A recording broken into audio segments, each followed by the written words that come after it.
MP Rajesh മന്ത്രി നിയമസഭയിൽ മാധ്യമങ്ങളെ കാണുന്നു. അപ്പോൾ വേഗം തടസ്സപ്പെടുത്തി രാഷ്ട്രീയകാര്യ സമിതി യോഗത്തിൽ പങ്കെടുക്കാം എന്നതാണ് പ്രതിപക്ഷം സ്വീകരിച്ചിട്ടുള്ള ഒരു സമീപനം എന്ന് തോന്നുന്നു. ഇപ്പം 188 ദിവസം ഈ സഭ ചേർന്നിട്ടുണ്ട്. ഇതിനു മുമ്പ് 9 ദിവസം മാത്രമാണ് അടിയന്തര പ്രമേയ നോട്ടീസ് നൽകാതിരുന്നത്. അപ്പോൾ എല്ലാ ദിവസവും അടിയന്തര പ്രമേയത്തിന് നോട്ടീസ് കൊടുക്കുന്ന പ്രതിപക്ഷം ഇത്രയും പ്രധാനപ്പെട്ട വിഷയമാണ്, അവർക്ക് അത്ര ധൈര്യമുണ്ട് എങ്കിൽ എന്തേ നോട്ടീസ് കൊടുക്കാതിരുന്നത്? ഒരു സബ്മിഷൻ നോട്ടീസ് പോലും കൊടുത്തിട്ടില്ലല്ലോ. സബ്മിഷനായിട്ട് ഉന്നയിക്കാൻ സാധാരണ അടിയന്തര പ്രമേയം ഇനി അഥവാ അനുവദിച്ചില്ലെങ്കിൽ പോലും ചിലപ്പോൾ സബ്മിഷനായിട്ടൊക്കെ ഉന്നയിക്കാൻ ചെയർ അനുവാദം കൊടുത്ത ചരിത്രമുണ്ട്. അതുപോലും കൊടുത്തിട്ടില്ലല്ലോ. അപ്പോൾ കാര്യങ്ങൾ വളരെ വ്യക്തമാണ്. ഈ പ്രതിപക്ഷത്തിൻ്റെ ആവശ്യം ഒരു പുകമറ ഇങ്ങനെ നിർത്തുക എന്നതാണ്. എങ്ങാനും ചർച്ച ചെയ്താൽ പിന്നെ ഈ ആയുധം അതോടെ അവസാനിച്ചല്ലോ. അപ്പൊ ഈ പുകമറ നിലനിർത്താൻ വേണ്ടിയിട്ടാണ് പ്രതിപക്ഷം ശ്രമിച്ചിട്ടുള്ളത്. ഇതാണ്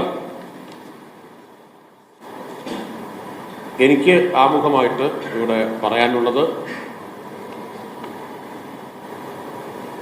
ഇത്രയും കാര്യങ്ങൾ ആമുഖമായിട്ട് പറയാനുള്ളത്.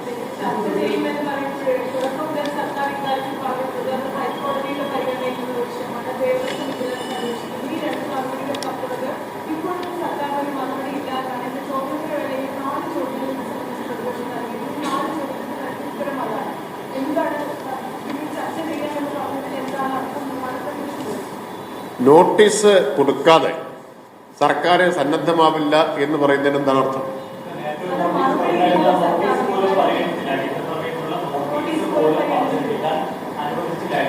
അത് കൊടുത്തത് എന്നാ? സെപ്റ്റംബർ 19-നാണ്.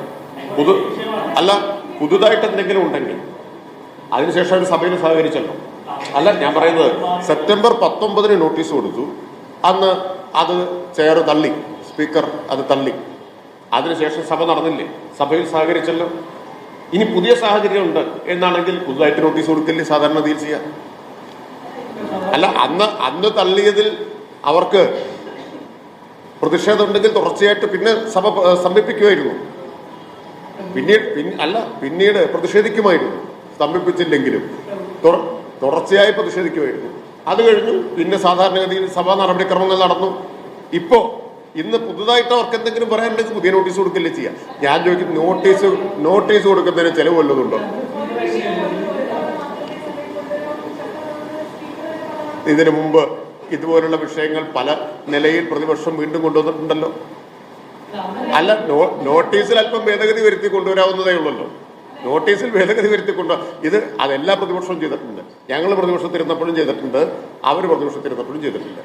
അല്ല, അവർക്ക് ആത്മവിശ്വാസം ഉണ്ടായിരുന്നെങ്കിൽ അവരെന്ത് ചെയ്യും?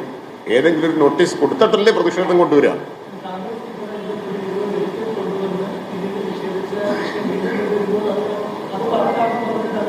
ഒരിക്കൽ തള്ളിയ വിഷയം പിന്നെ എങ്ങനെയാണ് നോട്ടീസ് കൊടുക്കുക എന്നറിയാതിരിക്കാൻ മാത്രമുള്ള പാർലമെന്ററി അനുഭവം ഇല്ലാത്തവരൊന്നല്ല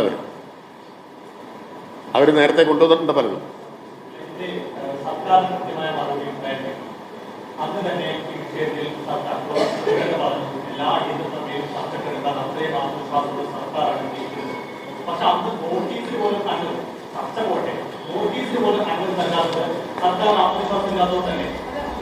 സർക്കാരിന് ഒരാത്മവിശ്വാസക്കുറവുമില്ല.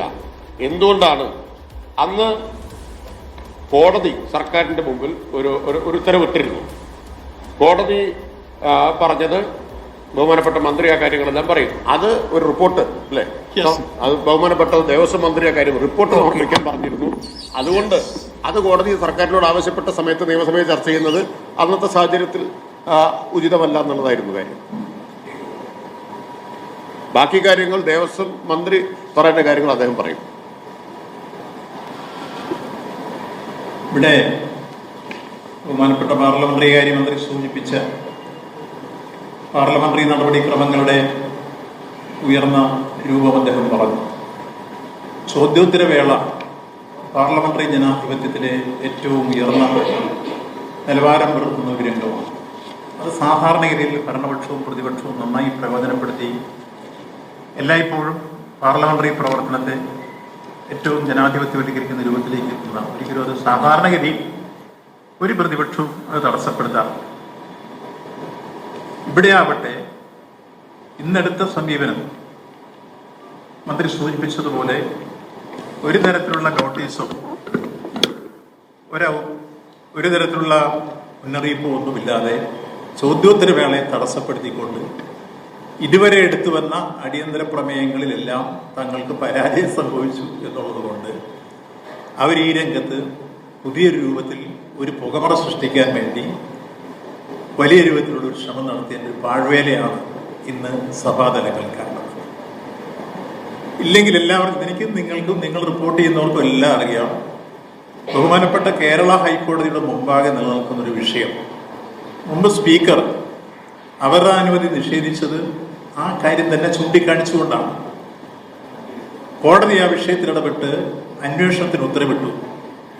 30-ാം തീയതിക്കകം റിപ്പോർട്ട് കൊടുക്കാൻ പറഞ്ഞു. സെപ്റ്റംബർ 30-ന് ആദ്യത്തെ റിപ്പോർട്ട് കൊടുത്തു കഴിഞ്ഞപ്പോൾ കോടതി ഈ കാര്യത്തിൽ ഉണ്ടായ സംശയത്തോടു കൂടിയ കാര്യങ്ങൾ ചൂണ്ടിക്കാണിച്ചുകൊണ്ട് കൂടുതൽ അന്വേഷണം നടത്തി റിപ്പോർട്ട് സമർപ്പിക്കാൻ ദേവസ്വം വിജിലൻസ് SP-യെയും ടീമിനെയും ചുമതലപ്പെടുത്തി.